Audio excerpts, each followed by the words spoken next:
Muito obrigado a Deus por mais essa oportunidade de poder compartilhar com os irmãos uma porção da palavra do Senhor, trazendo aí o ensinamento do Espírito para as nossas vidas, de modo que nós sejamos alimentados, fortalecidos pela palavra do Senhor mais uma vez. Nós estamos aí dando sequência ao estudo do Salmo 1. Nós então agora vamos dedicar ao versículo 2 e ao versículo 3, buscando assim compreender a verdade de Deus para os seus servos e como que Deus ali faz a distinção daqueles que são servos dele, são justos, e daqueles que são ímpios, que não pertencem então a esse Deus e decidem viver de conformidade com a própria vida e não de acordo com os princípios de Deus. Nós temos como tema o seguinte: a verdadeira felicidade, ela resulta, nós já falamos disso, A verdadeira felicidade, ela resulta de ter Deus e a sua palavra como primazia da vida. A grande pergunta que nós precisamos fazer é se nós, com toda sinceridade, podemos afirmar, dizer, profundamente aí com o nosso coração, se nós nos deleitamos na palavra de Deus e meditamos nesta palavra continuamente. Então, uma pergunta que nós precisamos fazer ao nosso próprio coração, pedir a Deus para sondar a nossa mente, se de fato nós nos deleitamos nesta palavra, se nós meditamos nela constantemente. O versículo 2 e o versículo 3 nos trazem duas verdades. O versículo 2 fala da nossa responsabilidade para com Deus, desse deleite, desse desejo, dessa responsabilidade pela palavra de Deus, pela meditação.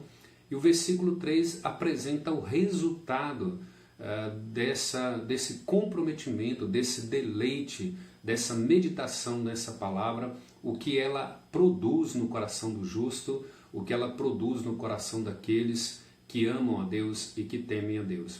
Então vejam bem, o primeiro ponto aí do versículo 2 é essa responsabilidade, tanto para deleitar nessa palavra de forma contínua, ou seja, dia e noite, ele vai usar essa expressão, medita nela dia e noite, antes o seu prazer está na lei do Senhor e nela medita de dia e de noite.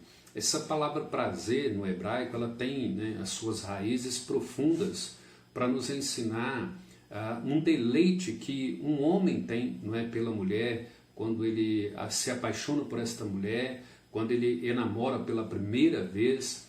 Então você pode ver essa expressão em Gênesis 34, 19 e também no livro de Esther, capítulo 2, versículo 14.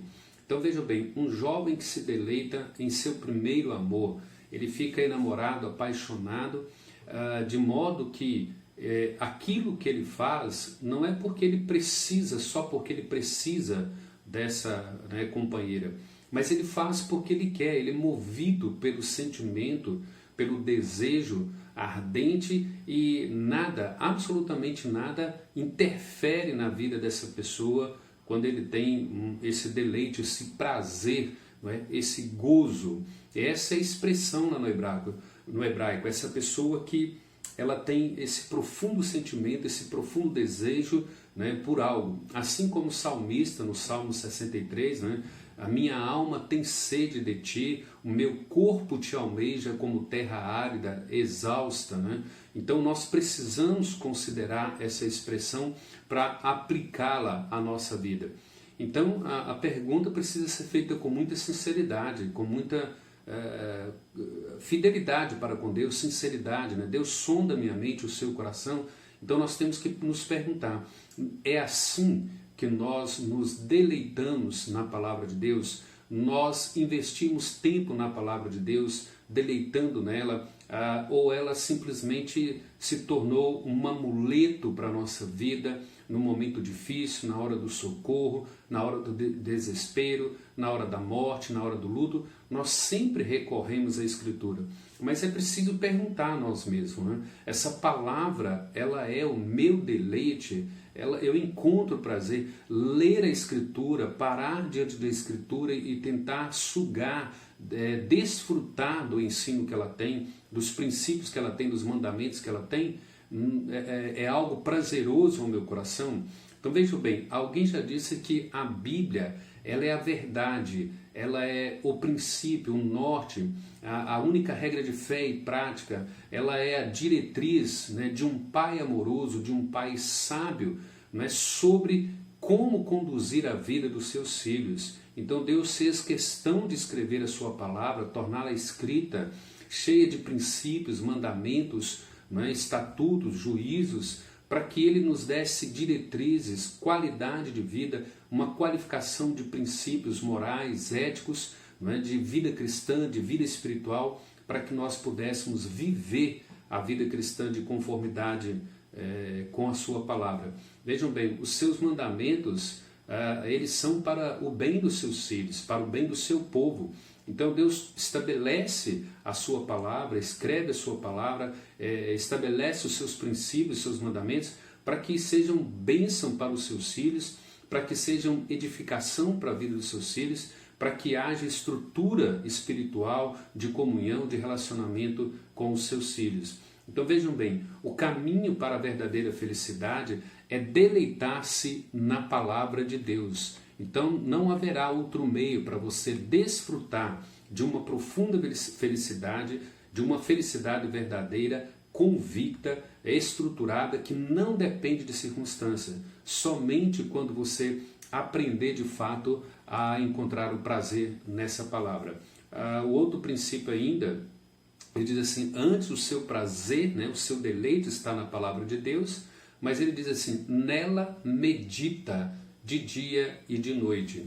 Então vejam bem, nós somos responsáveis não somente para ter esse deleite, mas também para meditar continuamente.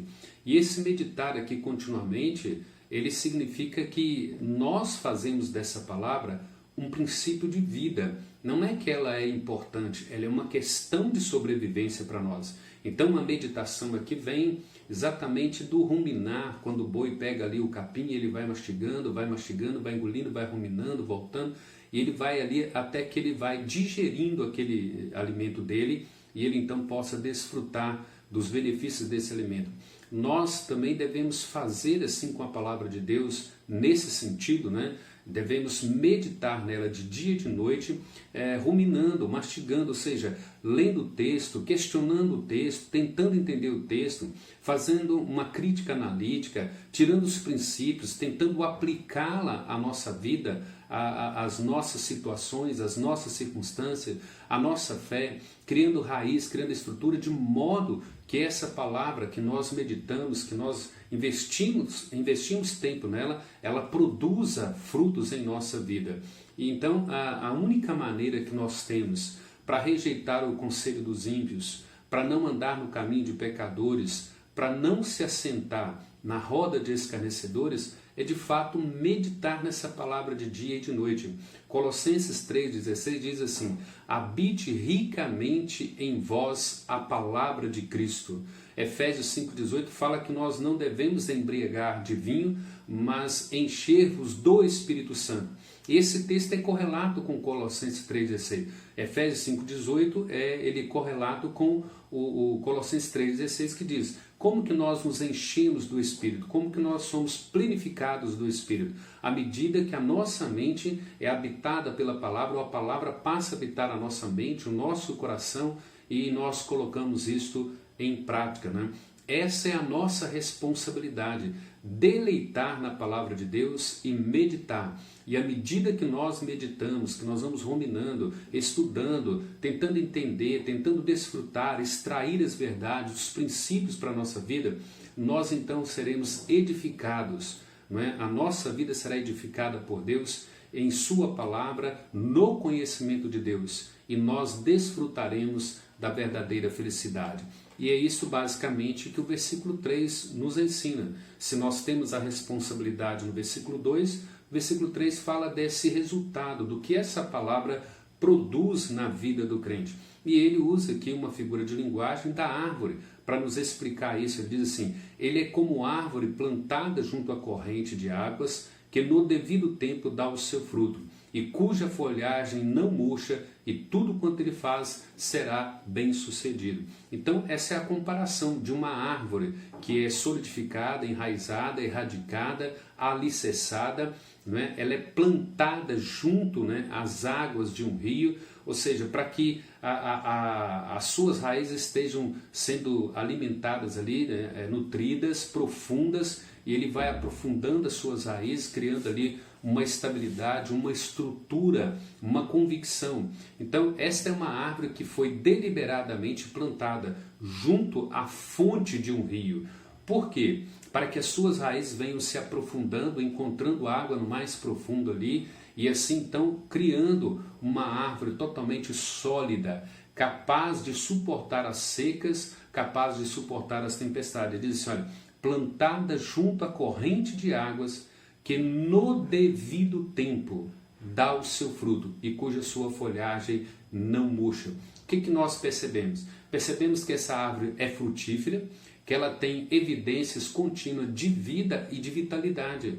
Vejam bem, não é o tamanho da tempestade, não é o tamanho da circunstância que derruba essa árvore ou que deixa ela de pé, mas são as suas raízes profundas, onde ela se encontra plantada, o que é a rocha dela, né? A sustentação dela, a solidificação dela, a erradicação dela.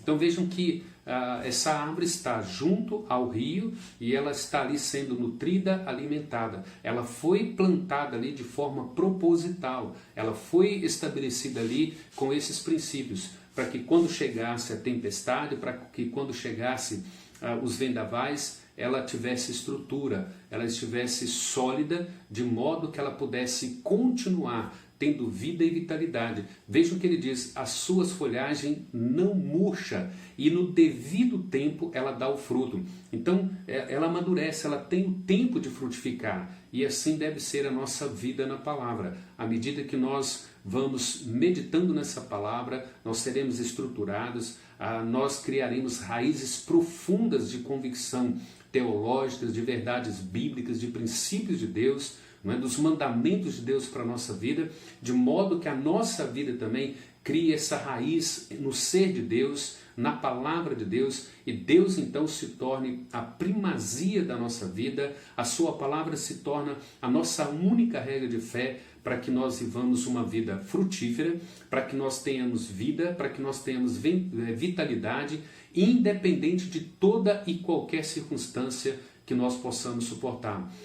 Isso tipifica que uma pessoa verdadeiramente feliz, essa pessoa ela é abençoada por Deus, independente de toda e qualquer circunstância. Vejam bem, a sustentação nossa ela vem de Deus, a provisão nossa ela vem de Deus. Lembra de Isaías 41:10, quando Deus expressa ali, eu sou o teu Deus, eu te ajudo, eu te sustento, eu te fortaleço com a minha destra fiel. Filipenses 4:19, e o meu Deus, segundo a sua riqueza em glória, há de suprir em Cristo Jesus cada uma de vossas necessidades. Mateus 6 nos ensina esse princípio, o próprio Jesus dizendo que Ele nos dará tudo quanto nós necessitamos, e mesmo antes que nós peçamos ao Pai, Ele já sabe de todas as nossas necessidades. Então vejam bem, Deus não está prometendo a nenhum dos seus servos prosperidade financeira, bênção material. O que Ele está dizendo é a nossa estrutura espiritual, a nossa fé, a nossa sustentação, a nossa base, a nossa raiz, a nossa estrutura, não é? Independente de circunstâncias, independente do tamanho da tempestade, independente do tamanho da tribulação, se nós meditamos, se nós deleitamos nessa palavra, nós seremos como essa árvore plantada junto à fonte de um rio e no seu devido tempo dá o fruto, suas folhagens não murcham, ela continua tendo vida e vitalidade, não depende então de circunstâncias. Então nós entendemos aqui que os servos de Deus, eles são ricos por causa de Deus, por causa do ser de Deus, da bênção de Deus, do cuidado de Deus, da proteção de Deus, da providência de Deus sobre as nossas vidas. E é isso que nós precisamos aprender na palavra. Não são as circunstâncias, não são os momentos, não são as lutas, mas o ser de Deus. O Salmo 16, versículo 2, E o Salmo 73, versículo 25, nos ensina isso. A pessoa que tem esse Deus como primazia, a pessoa que tem essa palavra como primazia, que medita nela de dia e de noite. Ele diz assim: Senhor, eu não possuo outro bem senão a ti somente. E no Salmo 73 ele pergunta: que mais tenho eu no céu senão a ti somente? Não tenho mais nada na terra que me dê prazer do que o Senhor.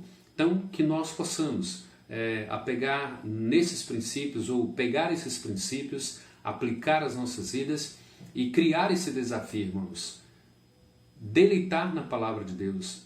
Eu perguntei no início, nós podemos ser sinceros com Deus, dizer assim: Senhor, eu me deleito na tua palavra e nela eu medito dia e noite.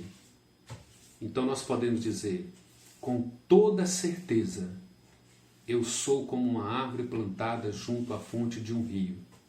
Podem vir os vendavais, podem vir as tempestades, as pandemias, as lutas e provações.